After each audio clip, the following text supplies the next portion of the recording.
Empezamos la tercera sesión del taller de pensamiento con Amador Fernández Sabater.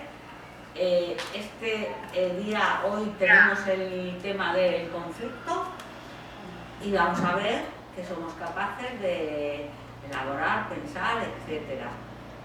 Como sabéis, la Atenea acoge el taller como una actividad más y estamos encantados de tener debates que sean sugerentes para no solo para las socias y socios, sino también para toda la gente que se mueve en nuestro entorno.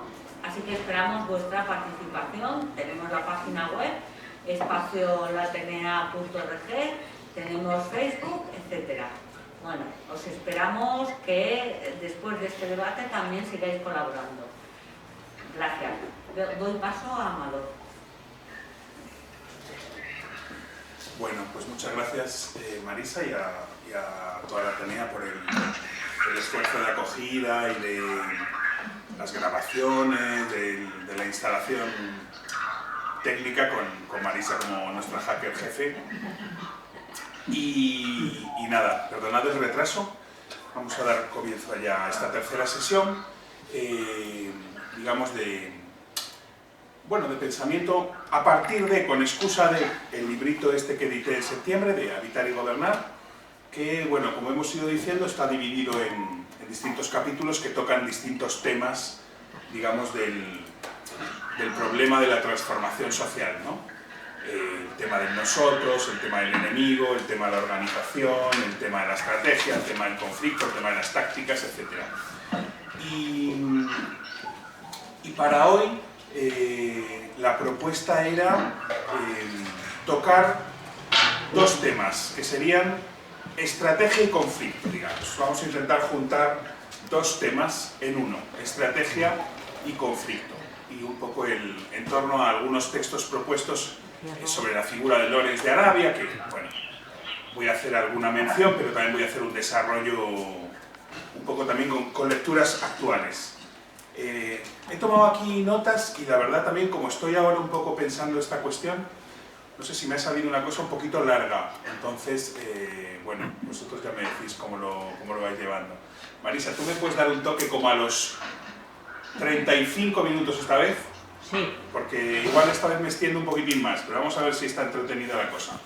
Bueno, y nada, bienvenidas a los que lo estáis siguiendo por ahí, por la red. Creo que hay alguien que tiene el micrófono abierto y se escucha como mucho ruido del entorno. Ahora, ¿no? Ahora creo que mejor. Muchas gracias. Bueno, ya sabéis que luego hacemos un debate combinando aquí el mundo de los átomos y el mundo de los bytes como buenamente podamos. Bueno, pues entonces lo que os propongo pensar hoy es, digamos, esta cuestión de la fuerza de los débiles. ¿En qué consiste la fuerza de los débiles? ¿No? La fuerza de los débiles. Vamos a poner algunos ejemplitos, digamos, que puedan permitirnos imaginar de qué estamos hablando. La guerrilla española contra Napoleón. Las tribus árabes, conducidas por Lawrence de Arabia, contra la dominación turca en la Primera Guerra Mundial. La resistencia francesa antinazi o la resistencia de los partisanos italianos contra los nazis también y contra el régimen fascista de Mussolini. Vietnam. Todo esto en un contexto bélico, pero también en un campo civil, digamos, democrático. Podemos pensar en los manifestantes chilenos, digamos, que en los últimos meses han sacudido un régimen que está protegido por los temibles pacos, ¿no? La policía militar pinochetista, ¿no? O bien, bueno, hace 10 años ya, los manifestantes egipcios, que también salieron a la calle con manos desnudas y tumbaron el régimen de Mubarak, etc., ¿no? Es decir, tanto en el campo de la guerra como en el campo civil democrático, una fuerza de los débiles que se expresa de diferentes modos, pero entre los cuales hay resonancias y analogías, ¿no? Bueno, ¿cuál es la fuerza de los débiles? ¿Cómo pueden los que no tienen nada, no tienen armas, no tienen dinero, no tienen tecnologías, no tienen un ejército, desafiar e incluso batir en algunas ocasiones a los fuertes? ¿Cuál es la eficacia de esa fuerza de los débiles? Esta sería un poco la pregunta que vamos a intentar desarrollar y compartir hoy. ¿Cuál es la eficacia de la fuerza de los débiles? La pregunta por la estrategia es una pregunta por la eficacia. Es decir, que el problema que va a estar hoy como por debajo de la conversación va a ser el problema de la eficacia política, ¿no? ¿Qué es la eficacia política? ¿Cómo la pensamos? ¿Hay una sola? ¿Cuál es la eficacia de una política de emancipación? Eso va a ser un poco el hilo que va a estar por debajo de la intervención de hoy, ¿no? Bueno, hay creo que 3 puntos, una cosa así, y voy con el primero. En primer lugar, vamos a pensar un poquito dónde reside la fuerza de los fuertes. La fuerza de los fuertes, ¿no? Hay un teórico, digamos, el teórico más importante de la guerra, del fenómeno bélico, que es el general prusiano von Clausewitz, ¿no? Que luchó contra Napoleón en el siglo XIX y luego escribió un libro, un tochazo, importantísimo para todos los que están interesados tanto filosófica como militarmente en el fenómeno de la guerra, que se llama así, de la guerra, sobre la guerra, que viene a explicar que el factor decisivo en la guerra, en la victoria de la guerra, es lo que él llama el ascenso a los extremos. El ascenso a los extremos, que hoy me parece que es un término que lo conocemos muy bien, porque lo que significa es la escalada, ¿no? La escalada. Y hoy estamos también ya un poco habituados a este lenguaje de escaladas y desescaladas, ¿no? Con otros enemigos, ¿no? Bueno, el factor decisivo en la victoria en la guerra tiene que ver con este ascenso a los extremos, es decir, con la capacidad de escalada, ¿no? Resumiendo muchísimo, un pensamiento complejo como es el de Clausewitz, tiene más fuerza quien es capaz del mayor terror, quien es capaz de producir el mayor terror, ¿no? Quien es capaz de acumular más medios de destrucción del otro, más armas, un ejército profesional o un ejército con más potencia de fuego, quien es capaz de una escalada que no frene, que no se limite, por ejemplo, moralmente, ¿no?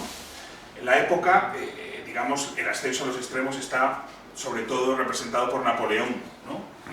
Napoleón es la figura de esta guerra total, el ascenso a los extremos, la guerra total, que va pasando todos los límites, ¿no?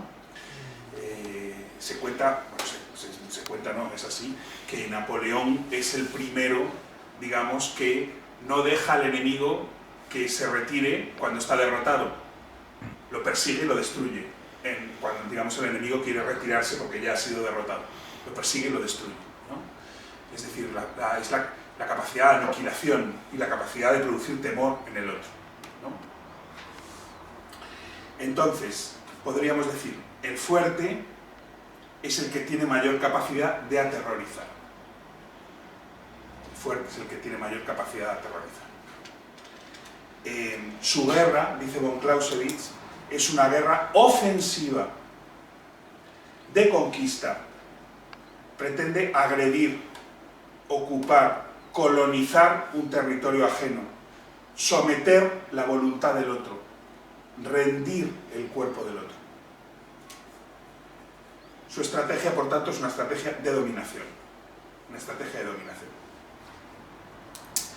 Bueno, hasta aquí, muy resumidamente, ¿cuál es la fuerza de los fuertes? Que nos vamos a quedar con esta línea, digamos, se basa en la capacidad de aterrorizar, se basa en la capacidad de producir la mayor cantidad de miedo en el otro, para que se someta. ¿Y la fuerza de los débiles? Que no es la fuerza de los fuertes. vamos a llamar débiles a los que, como decíamos antes, a los que no tienen nada. No tienen potencia de fuego, no tienen potencia de ataque, no tienen potencia de producción de terror, ¿no? Una cita que podemos extraer de los textos que hemos aconsejado de Lawrence de Arabia, ¿no?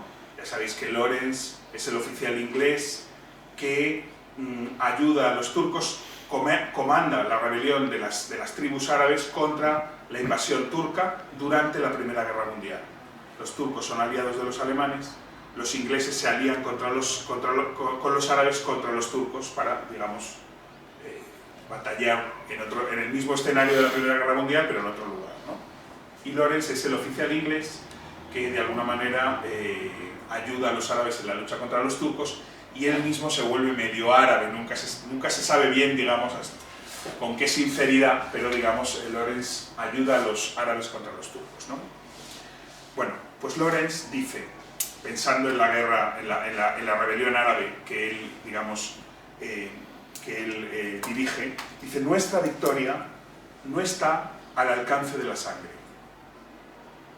Es decir, los débiles no pueden ni deben entrar en la lógica asesina del fuerte. Porque la lógica asesina del fuerte es el otro quien tiene más capacidad de poner la sangre, ¿no? La sangre del enemigo. Hay que evitar la guerra de aniquilamiento, ¿no? Hay que inventar otra guerra. Hay que inventar otra guerra, ¿no? Parece bonita esta cita de Lawrence. Nuestra victoria no está al alcance de la sangre. Nosotros no podemos vencer mediante la fuerza de los fuertes, la capacidad, digamos, de producir el terror. Por tanto, tenemos que inventarnos otra guerra, ¿no?